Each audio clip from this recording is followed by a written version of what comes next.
Thank you, Senator, for giving me an uninterrupted opportunity to represent the harm that is coming to the patients in the American hospitals and the lack of early intervention. My name is Nicole Sirotek. I'm a registered nurse. I've been a registered nurse for over a decade. My specialty is critical care, trauma, and flight. Since the start of the COVID pandemic, I've actually been rebranded, I guess you can say, as a leading expert in early intervention strategies executed on a large mass scale using the FLCCC protocol, as well as COVID patient ventilator protective strategies to optimize COVID patients on the ventilators. My story actually begins back in May of 2020. I was one of the original nurses that went to NYC to help with the COVID pandemic because, as we remembered, they needed nurses. Most importantly, they needed ventilators. Well, I was the whole package, a flight nurse that can manage ventilators. And when I arrived there, the gross negligence and the medical, malfeasance that happened in there and the complete medical mismanagement of these patients is what has led us to the situation that we're in right now. The pandemic and the hysteria that was created from poor public health measures and poor execution of appropriate early intervention strategies and the handicapping of medical professionals doing their job has led to where we are right now and into the crisis situation that we are in. I will use several key case studies that will represent larger descriptive statistical information for what I'm going to speak of. But when I was in New York, and what continues to happen today, is that many of them are not dying from COVID.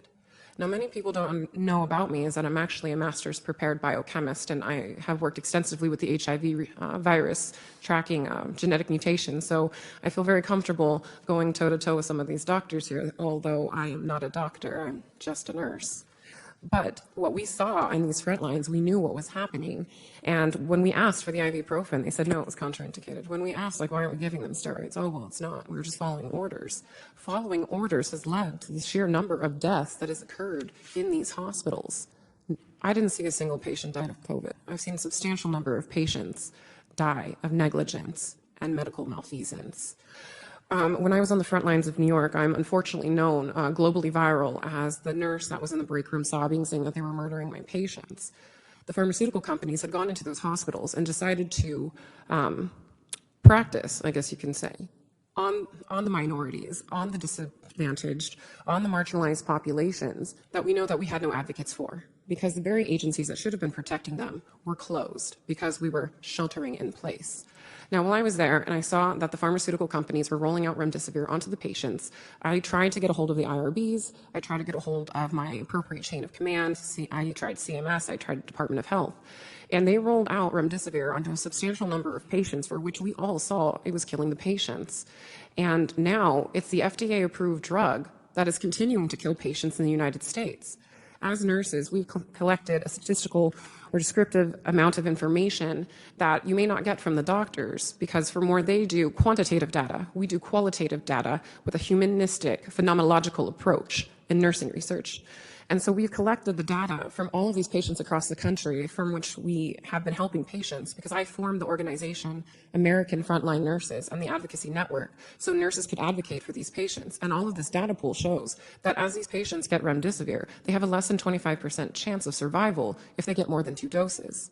Now they're rolling it out on children as well and into the nursing homes or skilled nursing facilities as early intervention, when, as Dr. Pierre Corey and Dr. Merrick have already demonstrated, that there are cost-effective medications out there, and we are going to see the amplification of death across our country. And we haven't even touched on the vaccines, for which all of our expert panels have already very well described that situation, so I won't touch on that, since many of them are by far superior to me than even I could ever hope to be. But I can tell you that 2 days ago, I flew out my first 10-year-old with a heart attack, and I had to fight the doctor in the ER because he's like, 10-year-olds don't have heart attacks. And I argued back and forth for 30 minutes to force his hand to get an EKG, to find out that he had almost a complete STEMI, which is ST elevated myocardial infarction, for which you could see it lit up on the 12-lead EKG. And he's like, well, that's not possible. And I'm like, well, he was just vaccinated yesterday. It is very much possible. At any given time, people are getting a hold of me and the nurse advocates at American Frontline Nurses to help advocate, because as you've seen, there is victim shaming, that it's anxiety, oh, it's this. But in actuality, if they put down that it was a vaccine injury, the physician, the corporation, the hospital, the clinic, they actually won't get reimbursed, so it gets labeled as anxiety. or neuropathy or Guillain-Barré syndrome, when in actuality, it's very realistically a vaccine injury. Now, I'm not, even though I founded American Frontline Nurses, I've traveled extensively to South America, India, and South Africa, working in hot zones, stopping the spread of the virus, and working with early intervention. And nowhere in those countries, in developing nations, do I see these issues that we see here in the United States. It's actually, I'm a very proud American citizen. I come from a family of immigrants, and my mother told me that the United States is the best country in the world, though granted I am biased being an American. And our level of healthcare has been deteriorated to substandard third world nation healthcare, whereas I tell people you are better off in South America in a field hospital than you are in level 1 trauma designer hospitals in the United States. As nurses, we are getting reports across the country from our American frontline nurses about patients not getting food, patients not getting water. How come a patient hasn't been fed in 9 days? Why do I need to get a court order to force a hospital to feed a person who isn't intubated and who's literally telling you they would like food? Oh, well, you can't take your BiPAP mask off. Well, that's what us nurses are for. We're going to help you take that off and we're going to help you eat, but we're not allowed to. If they're on a ventilator, they're not getting basic standards of care. I've had patients that haven't been bathed, haven't been fed, haven't been given water, haven't been turned. And if you ask me, this isn't a hospital, this is a concentration camp. That's right. Absolutely it is. Nowhere in the United States do we isolate people for hundreds of hours at a time with no human contact. It's not even allowed in the prisons. You are not allowed to isolate a prisoner for beyond a certain sensitive amount of time because it is horrible for their mental health and is considered inhumane. However, in these hospitals now, we're allowed to isolate patients from their families for days, and you have to say goodbye to them over an iPhone, as Jennifer Bridges has just demonstrated to us, or she has to shuttle people in to see.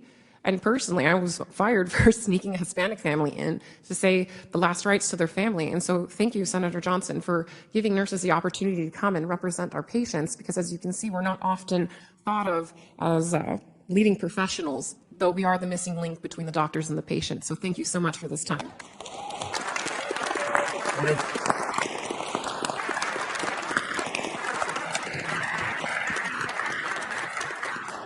Thank you for being a nurse.